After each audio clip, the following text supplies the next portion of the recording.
Everyone, welcome back to my channel Pawan eco world. Students, हम कर रहे हैं chapter number 4 macro economics class 12 और उसका जो methods of calculating national income है उसका आज हम करेंगे फर्स्ट मेथड, जिसमें आता है वैल्यू एडेड मेथड या फिर product method. Means national income की काउंटिंग हम सबसे पहले किससे करते हैं, हम उस मेथड को करेंगे।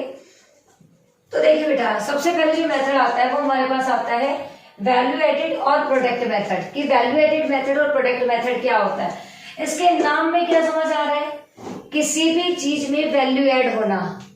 दूसरा प्रोडक्ट मेथड प्रोडक्शन होना। तो उसको करने से पहले हम थोड़ा सा एक छोटा सा कॉन्सेप्ट मैं आपको करवा देती हूँ, जहां से आपको समझ आएगा कि हम जो भी मेथड्स पढ़ेंगे इस चैप्टर में वो मेथड्स मतलब बेसिकली स्टार्ट कहाँ से हुए हैं।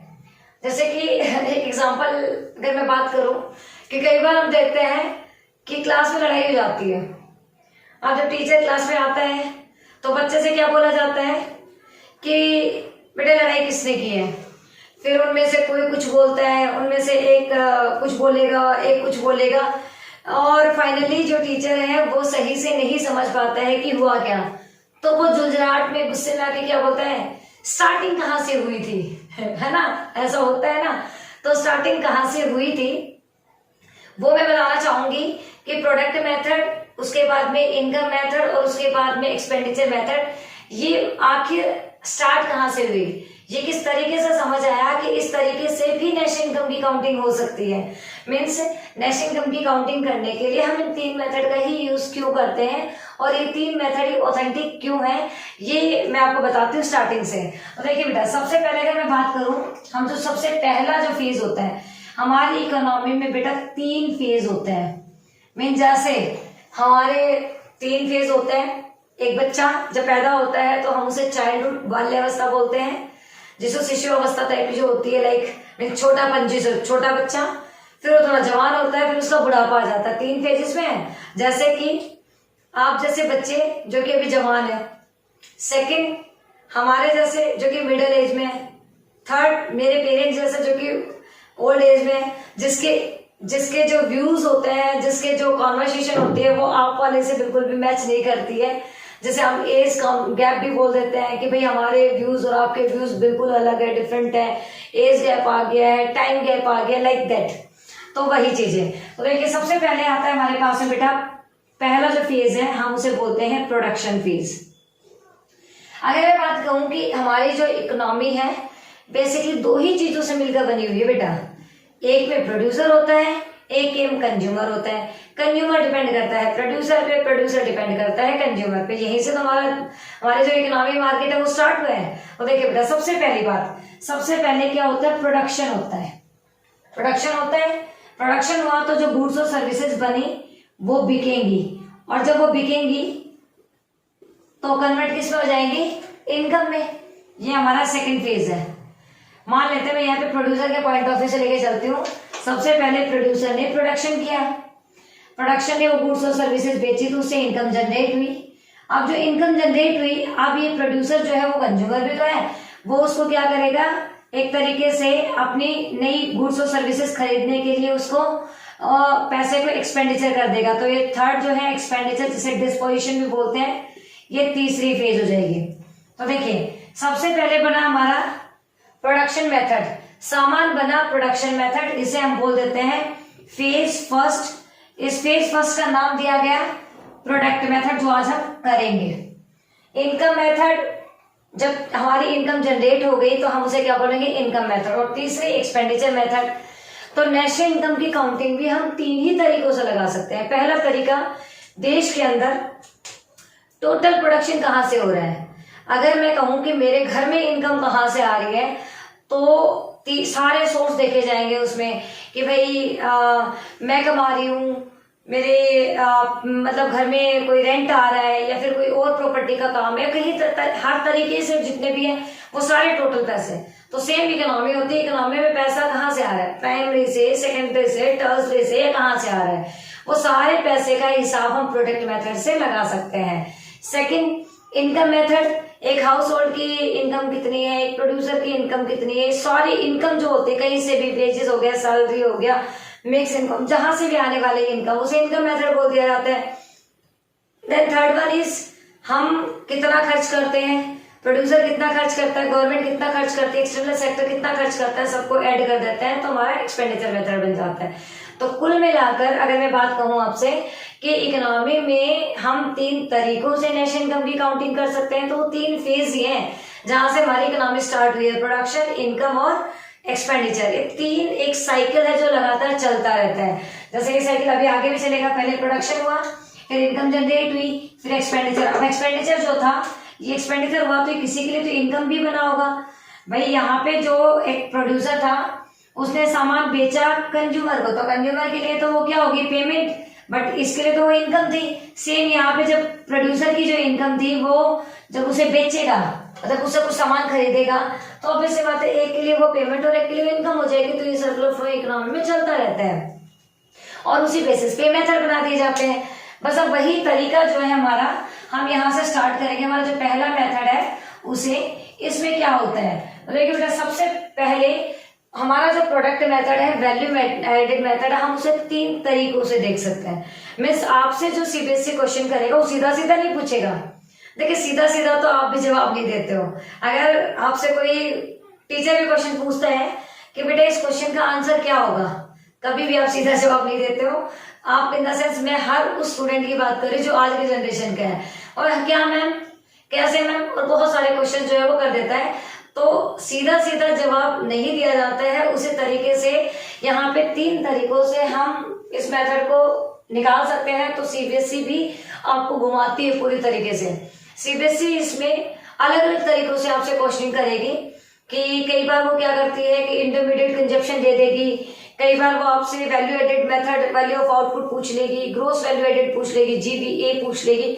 मैं सीधा सीधा ये नहीं कि आपने फॉर्मूला याद किया या रटा और आपने उसमें इम्प्लीमेंट कर दिया, फिर तो आपको पकी पकाई खाने का मतलब अच्छा मजा आ जाएगा। नहीं ना, ऐसा नहीं होता। क्योंकि अगर ऐसा हो तो ऑलमोस्ट सभी पेरेंट्स कमा के रखते हैं, बच्चों को काम करने की जरूरत ही नहीं है। तो सेम वही चीजें जो लाइफ में इम्प्लीमेंट होती है, मैं उन्हीं के हिसाब से बता रही हूँ। कि सबसे पहले आता है वैल्यू एडेड मेथड। मतलब सीबीएसई क्या बोलते हैं, वैल्यू एडेड मेथड किसके बराबर होगा, value of output minus intermediate consumption. आपको अगर क्वेश्चन में वैल्यू ऑफ आउटपुट और इंटरमीडिएट दे रखा है तो आप वैल्यू एडेड इजीली निकाल सकते हो। आपने क्या करना है, सिंपली वैल्यू ऑफ आउटपुट रखना है और माइनस कर देना है आईसी को, मतलब इंटरमीडिएट कंजप्शन को। आपके पास क्या आ जाएगा, वैल्यू एडेड। इसी तरीके से आपसे वैल्यू ऑफ आउटपुट पूछा जा सकता है। वैल्यू ऑफ आउटपुट भी 2 बराबर होती है। वैल्यू ऑफ आउटपुट का मतलब होता है जितना सामान आपने बनाया वो सेल्स के बराबर है, अगर सारा सामान उस साल में बिक गया तो। और अगर वो नहीं बिका तो डेटा स्टॉक हो जाएगा, क्योंकि उसके अंदर कुछ अनसोल्ड भी तो रह सकता है। अगर सामान बिक गया तो वैल्यू ऑफ आउटपुट सेल्स के बराबर है, अगर नहीं बिका तो value of output sales plus data stock. इसमें वो सामान है जो आधा कभी बिका हुआ है, सेमी फिनिश गुड, सारी चीजें इसमें आ जाती हैं। तो ये कुछ तरीके हैं जहां से पूछा जा सकता है। इसमें क्वेश्चन आपसे कुछ फर्म का ए का सेल्स दे देगी, बी की परचेज दे देगी, ए की सेल्स दे देगी, बी की, इस तरीके से सेल्स परचेज और इस तरीके के क्वेश्चन देगी। और आपको सिंपली ये देखना है कि क्या खरीदा जा रहा है, क्या बेचा जा रहा है, इसमें सारी चीजें सेल्स वाली आएंगी। ये हमारा पहला मेथड है। उसी के बाद में इसी क्वेश्चन में हमसे दूसरा क्वेश्चन पूछा जाता है, that is called gross value added method. जैसे हम कह सकते हैं जीबीए, हम कैसे निकालेंगे। तो देखो बेटा ये सबसे सिंपल है। मीन्स मेरा अगर कोई मुझसे पर्सनली पूछे तो मुझे बहुत ही पसंद है, मतलब बहुत ही इजी मुझे लगता है, gross value added by primary sector. सबसे पहले आपसे दे रखा होगा gross value added by primary sector, मान लेते हैं ये 100 है। फिर gross value added by secondary sector, ये भी मान लेते हैं 100 है। टर्सरी सेक्टर मान लेते हैं 200 है। अब देखो तीनों को प्लस करना है, gross value added by primary, secondary और टर्सरी। आपके पास क्या आ जाएगा बेटा, जीडीपी एमपी। कर दो इसे, 200 प्लस 300 प्लस 400, ये 400 आपके पास क्या आ गया, जीडीपी एमपी। अब इसको आगे करवाने से पहले मैं समझा दूंगी होता क्या है बेटा। Gross value added by primary sector मतलब एक देश के दौरान, मतलब एक देश के अंदर, एक इकोनॉमी के अंदर प्राइमरी सेक्टर से जो भी टोटल प्रोडक्शन आया, सेकेंडरी सेक्टर से जो भी टोटल प्रोडक्शन आया और टर्सरी सेक्टर से जितना भी प्रोडक्शन आया, उन सबको जब ऐड कर दिया जाएगा तो आपके पास क्या आ जाएगा, जीडीपी एमपी। अब आप लोगों को ये भी पता होना चाहिए एमपी और एफसी इन दोनों में क्या डिफरेंस है, एमपी और एफसी में क्या डिफरेंस है, क्योंकि तभी तो आप आगे कर पाएंगे। तो बेटा अगर आपके पास में हाउस होल्ड और प्रोड्यूसर है तो एमपी और एफसी दोनों सेम बात है। अगर आपके पास में दो ही सेक्टर है तो एमपी और एफसी का कोई ऐसा बड़ा फंडा नहीं है कि भाई ये अलग हो जाएगा, ये सेम ही बात है। बट अगर हाउस होल्ड के साथ में यहाँ पे गवर्नमेंट सेक्टर भी आ जाता है या फिर एक्सटर्नल सेक्टर भी आ जाता है तो आपका जो एमपी है और एफसी है दोनों क्या हो जाएंगे, डिफरेंट एस्पेक्ट बन जाएंगे।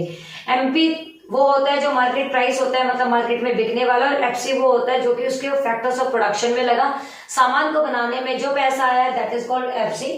एमपी का मतलब होता है एमपी जो मार्केट प्राइस तक, जो कि गवर्नमेंट के आने से सब्सिडीज और टैक्स की वजह से कम या ज्यादा हो जाता है। अगर टैक्स लग जाता है तो प्राइस मार्केट प्राइस बढ़ जाएगा, सब्सिडी लग जाएगा तो मार्केट प्राइस कम हो जाएगा। तो सिंपल सी बात यह है, अगर 2 सेक्टर इकोनॉमी है तो एमपी और एफसी सेम बात है। अगर 3 सेक्टर इकोनॉमी में गवर्नमेंट इंटरफेयर करते तो एमपी और एफसी अलग अलग हो जाते हैं, सिंपल सा है।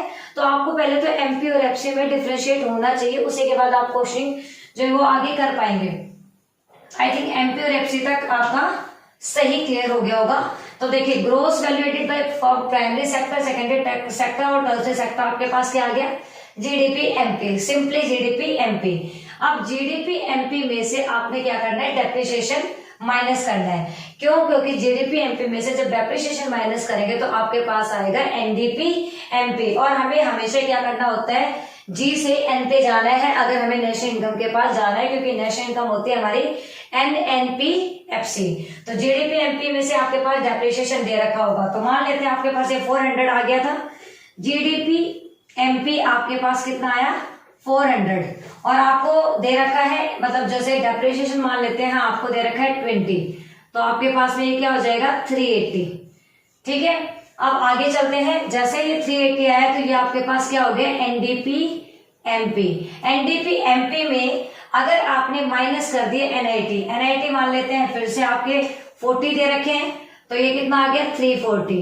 एनआईटी कितने दे रखे हैं आपके पास 40 दे रखे हैं, तो आपने क्या कर दिया, आपने एनडीपी एमपी में से एनआईटी को माइनस कर दिया, तो आपके पास 340 आ गया एनडीपी एफसी। अब बेटा आपको याद रखना है एनडीपी एफसी होता है डोमेस्टिक इनकम। अब हमारे पास सिंपल एक बाउंड्री के अंदर जितने भी टोटल इनकम जनरेट हुई है जिसे हम डोमेस्टिक इनकम बोलते हैं वो आ गई है। अब इसमें सिंपल हमें क्या करना है, net factor income from abroad NFIA जो है वो ऐड करना है, और आपके पास क्या आ जाएगा NNP FC आ जाएगा।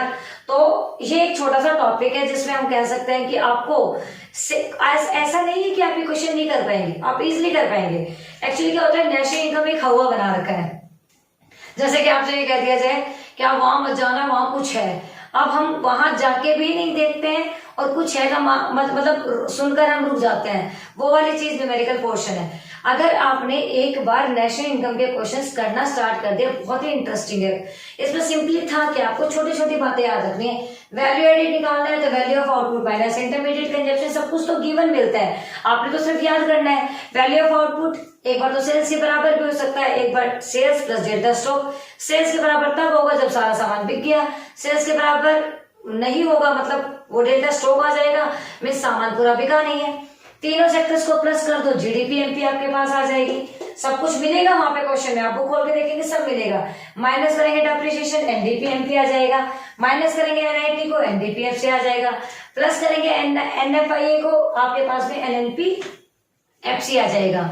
तो बेटा ये जो टॉपिक है ये आपको बहुत ही इंपॉर्टेंट कॉन्सेप्ट है, मतलब अकॉर्डिंग टू सीबीएसई के एग्जाम के पॉइंट ऑफ व्यू से देखें तो नेशनल इनकम में से 6 मार्क्स का क्वेश्चन यहाँ से बनता ही बनता है। और जब 6 मार्क्स का क्वेश्चन बनता है और आपको बहुत ही सिंपल तरीके से ये समझाया गया और आपके पास है ही, तो आप इजीली उसे कर पाएंगे। तो कोई भी बच्चा इस चीज को ना देखे कि न्यूमेरिकल पोर्शन इकोनॉमिक्स में तो थ्योरेटिकल क्वेश्चन को पढ़ लेते इसे स्किप कर दे, नहीं, इसको स्किप करना मतलब आपके 6 माइनस हो जाना, और 100 में से मतलब 100 तो नहीं मान के, क्योंकि 20 तो 20 मार्क्स में 20 मार्क्स तो आपके ऑलरेडी है कि 80 में से 6 माइनस हो जाना, तो पहले ही आपके कितने हो गए 74, आप 74 में से काउंट करेंगे। सो ऐसा नहीं करना है। कल हम करेंगे जो हमारा इनकम मेथड है उसको, वो भी इसी तरीके से छोटे छोटे पार्ट्स में हम समझेंगे और कंप्लीट इसके रिगार्डिंग जितने भी न्यूमेरिकल बनते हैं आप वो करेंगे। अगर आपको लगता है कोई न्यूमेरिकल आपको नहीं समझ आ रहा है या फिर डाउटफुल है या इसमें कोई कॉन्सेप्ट आपका रह जाता है तो आप मुझे कमेंट में बता सकते हैं।